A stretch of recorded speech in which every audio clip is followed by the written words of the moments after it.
Right. ఇక details చూస్తే పోలవరం ప్రాజెక్టును దారిలో పెట్టడానికి విదేశీ నిపుణులను పెట్టే పరిస్థితి వచ్చిందన్నారు ముఖ్యమంత్రి నారా చంద్రబాబు నాయుడు. పోలవరం ప్రాజెక్టుపై శ్వేతపత్రం విడుదల చేసిన ఆయన పోలవరాన్ని ఎంతలా ధ్వంసం చేశారంటే చివరకు దానిని దారిలో పెట్టేందుకు విదేశీ నిపుణులను పెట్టాల్సి వస్తుందన్నారు. ఈ నెలాఖరు లేదా వచ్చే నెల మొదటి వారంలో పోలవరానికి విదేశీ నిపుణులు రానున్నారని తెలిపారు. రాష్ట్రంలో నదుల అనుసంధానానికి గుండెకాయ పోలవరం అని, అలాంటి పోలవరం పట్ల జాతి క్షమించరాని నేరానికి పాల్పడుతూ జగన్ ఓ శాపంలా మారాడన్నారు. తమ ప్రభుత్వంలో 31 సార్లు క్షేత్రస్థాయి పర్యటనలు, 104 సమీక్షలతో పోలవరం ప్రాజెక్టును పరుగులెత్తించి 72% పూర్తి చేశామన్నారు. కానీ జగన్ మూర్ఖత్వం వల్ల డయాఫ్రామ్ వాల్ దెబ్బతింది. కొత్త డయాఫ్రామ్ వాల్ కట్టాలంటే 990 కోట్లు అవసరమవుతున్నాయన్నారు.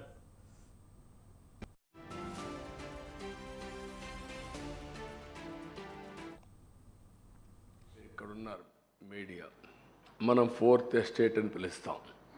మొన్నటి వరకు అందరూ మిమ్మల్ని చూసి భయపడ్డారు, కానీ మొట్టమొదటిసారిగా మీరు కూడా భయపడే పరిపాలన సాగింది. కనీసం ఫ్రీగా చెప్పుకోలేని పరిస్థితికి వచ్చేసారు మీరు.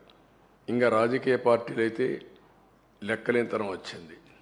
ఇంకా అసెంబ్లీ నామమాత్రం అయిపోయింది. ఈవెన్ కోర్టుల్లో కూడా వాళ్ళని కూడా బ్లాక్మెయిల్ చేసే పరిస్థితికి వచ్చారు. కోర్టులు కూడా అంటే మనం చూసాం, సోషల్ మీడియాలో పెట్టి జడ్జెస్ను కూడా క్యారెక్టర్ అసాసినేషన్ చేసే పరిస్థితికి వస్తే వాళ్ళు సిబిఐ ఎంక్వైరీ చేసే పరిస్థితికి వచ్చారు. ఏ విధంగా సోషల్ యాక్టివిస్ట్ అయితే ఇంకా మనం చూస్తున్నా చాలా భయంకరంగా ఉంది. ఇవన్నీ ఒక ఎత్తు అయితే, మేము ఎన్నికల ముందు చెప్పాం రాష్ట్ర పునర్నిర్మాణం జరగాలని. దానికి మేమందరం కష్టపడి పనిచేస్తామని చెప్పాం. ఎప్పటికప్పుడు ప్రజలు కూడా సహకరిస్తే తప్ప సాధ్యం కాదు. అందుకే మొట్టమొదటిసారిగా 7 వైట్ పేపర్స్ పబ్లిసైజ్ చేస్తున్నాం. సమయం కూడా తక్కువ ఉంది. ఒక పక్కన నిన్నటి వరకు ఫార్మాలిటీస్ అని మేము కంప్లీట్ చేయాలి. అది అయిన తర్వాత కేంద్రంలో బడ్జెట్ పెడుతున్నారు, ఇక్కడ బడ్జెట్ పెట్టాలి.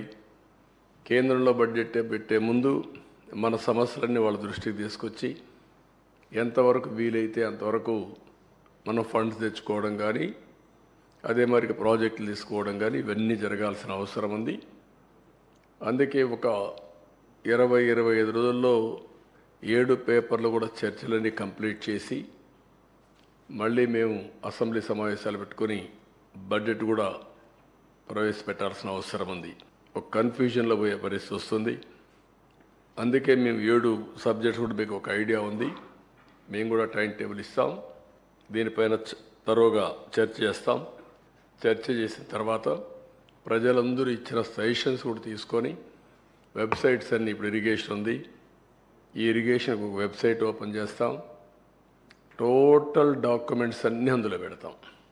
ఎందుకంటే ఒక అలవాటు అయిపోయింది, ఏది చేసినా ఎదురుదాడి చేయడం.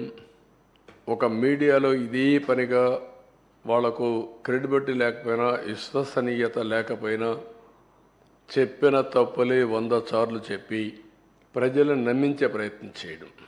దానికి చెక్ పెట్టాల్సిన అవసరం ఉంది. దానికోసమే ఈరోజు మా ప్రయత్నం.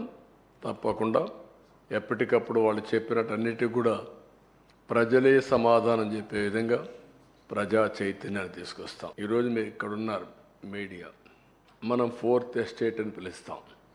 మొన్నటి వరకు అందరూ మిమ్మల్ని చూసి భయపడ్డారు, కానీ